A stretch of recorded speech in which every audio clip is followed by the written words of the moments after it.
So Harry Maguire booed by a section of the England support before he even kicked a ball last night. Trevor, you've kicked a ball in anger for England. Would it affect him? I don't think it'll affect him. And just going back to the discussion that we had, I think there's certain players within that squad who I kind of regard as leaders and almost undroppable. I think Kane is one of them. Harry Kane. I think Maguire's one of them. I think Raheem Sterling. You think Maguire's undroppable? I think so, for England, until he starts letting England down. Yeah, but this is what the fans are saying this morning. So many of them are saying, Trevor, we're booing the fact he was selected. I understand that, but what I'm saying is there's a certain group of players within that squad that even if they're not playing well for their domestic clubs, they've always produced for England. Harry Kane, Maguire, Raheem Sterling, Henderson, I think that Pickford as well. Pickford's form's been, it's been indifferent for Everton.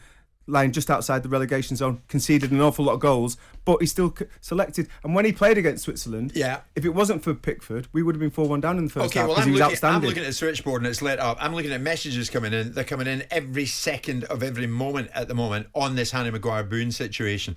I heard you squawking a minute ago, Mr. Jordan, during the break. What were you saying about this? They've got to realise, the players, this is probably the most important time in a long time in terms of their relationship with fans. I just think players and the game of football's got to watch the temperature of fans at this moment in time, because you're seeing a real uprising in fans' perspective about what their football club should look like. You're seeing a real expectation level of who should own their football clubs, and you're seeing a tolerance being stretched about what players offer, how much money they're getting paid and what they return upon that investment.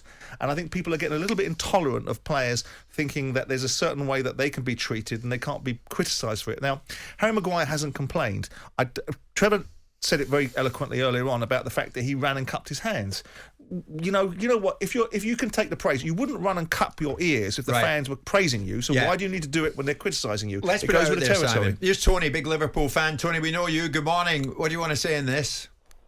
Yeah, I'm for booing, I'm afraid. Harry's not a nice person. He's done nothing for a long time.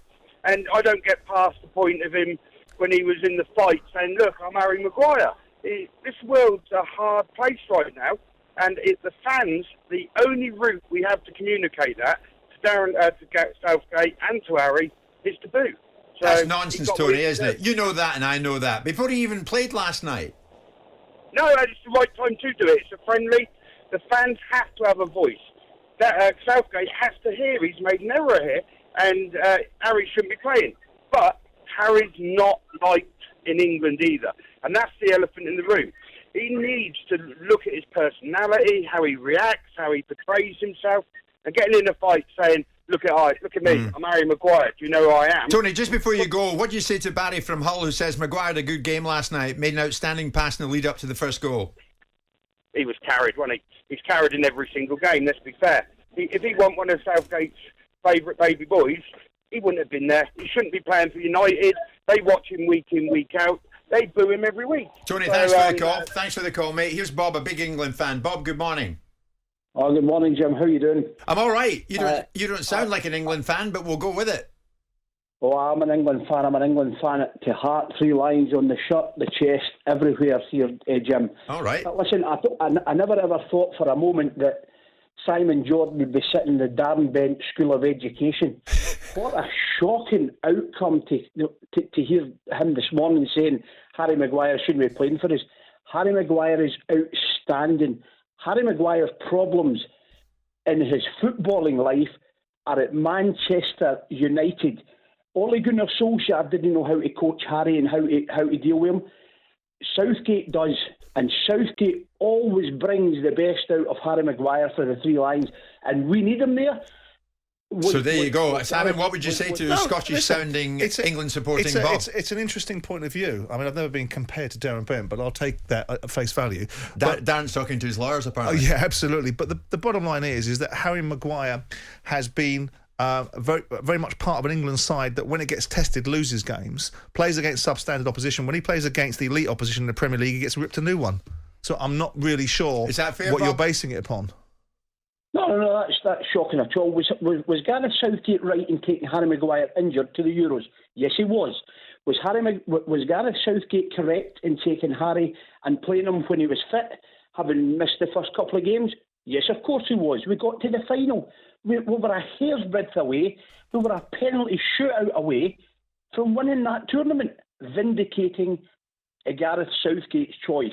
We need Harry Maguire. Harry Maguire didn't vindicate Gareth Southgate's choice. He was part of a team. Probably Raheem Sterling vindicated Gareth Southgate's choice. And you look at the reality of Harry Maguire at this moment in time. If you want an England manager to pick players upon their heritage, then ask him to go and pick Colin Todd, because he was good for England once upon a time. We're talking about the dynamics of what they're doing in the current game, and it's poor at the moment. Bob, listen, thanks for the call. I'm in the regional wilderness about you, Bob. Where were you born?